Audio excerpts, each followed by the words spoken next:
Hey everybody, and welcome back to another episode of Joe Tyler Reefing and my Waterbox 30.2 Marine All-in-One build series. And I just wanted to show you how I'm setting up my quarantine tank for the fish I'm going to be putting in the 30.2. So let me flip this around and show you what I picked up today.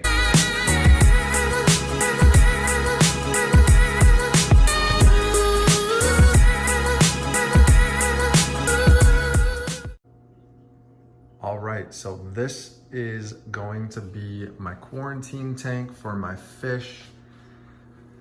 And it was a kit that I purchased from PetSmart for $37.99. It is a top fin 10-gallon aquarium starter kit. And it came with the filter, the heater, and the hood, which is right here. The hood's kind of cool. It's got a little feeder door. The filter's nothing very special, but it's gonna do its job. Now what I'm gonna do is I'm establishing the beneficial bacteria in here right now, so I'm leaving this here. But when I put my fish in here, I'm going to take the carbon out of here, but I'm still gonna leave the actual filter pad in here. But I'm removing the carbon just because it will remove any medicine that I have in here. And then I went to Petco and I purchased this aquacultured live rock that they sell for $19.99. So I'm really in this thing for about 60 bucks.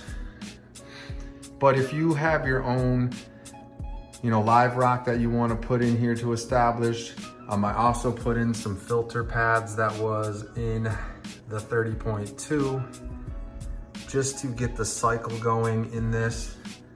And hopefully it won't take long.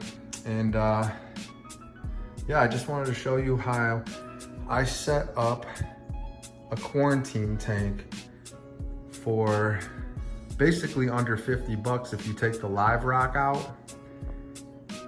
And it's just gonna be temporary, so I'm not gonna keep it here forever. I'm going to quarantine my 3 fish that I'm going to order from liveaquaria.com. And I'm gonna just keep them in here for about a month. I'm gonna treat them with Prazi Pro and some Coopermine, and then they should be all set to go so I can put them in my main display, which is right there.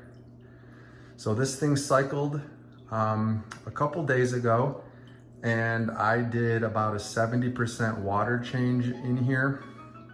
Now I'm keeping it going with the Dr. Tim's ammonium chloride here, so I know I'm gonna have to get some more because I'm running low.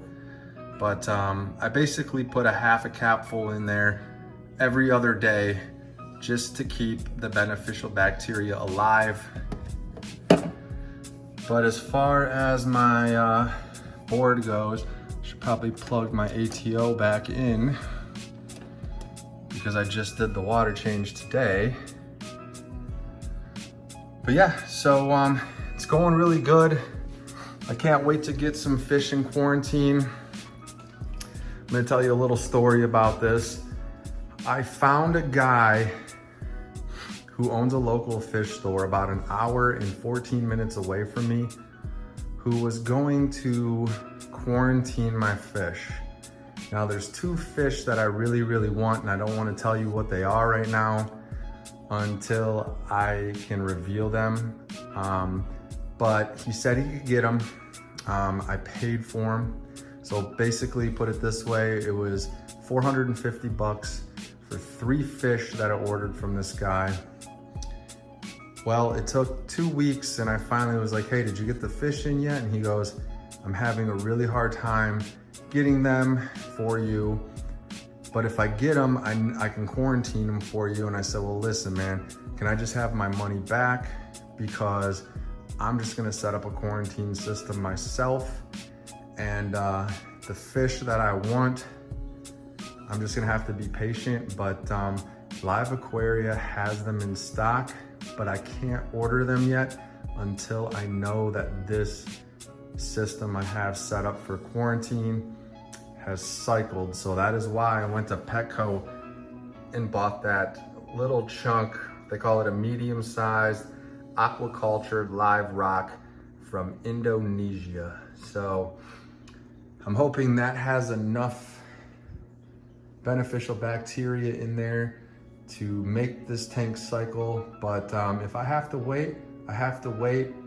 You know, one thing this hobby has taught me is to be patient. So that is what I'm doing, because I do not want to introduce any sort of parasites or ick, marine velvet, you know, flukes, all that stuff. I do not want to introduce that into my main display, because I ended up getting ick one time. I learned my lesson to quarantine all my fish, and that's what I'm going to do. So that's how I set up my quarantine tank for less than 50 bucks. If you minus the live rock, you're gonna be looking at about 60 bucks. And then of course, you know, you're gonna have your salt cost, but any aquarist has salt probably on hand, especially if you're in the salt water. And yeah, that's where I'm at right now. So give my video a thumbs up. Please subscribe to my channel. I'd really, really appreciate it. And you guys have a great night. Thanks a lot. Y'all have a great one. Bye-bye.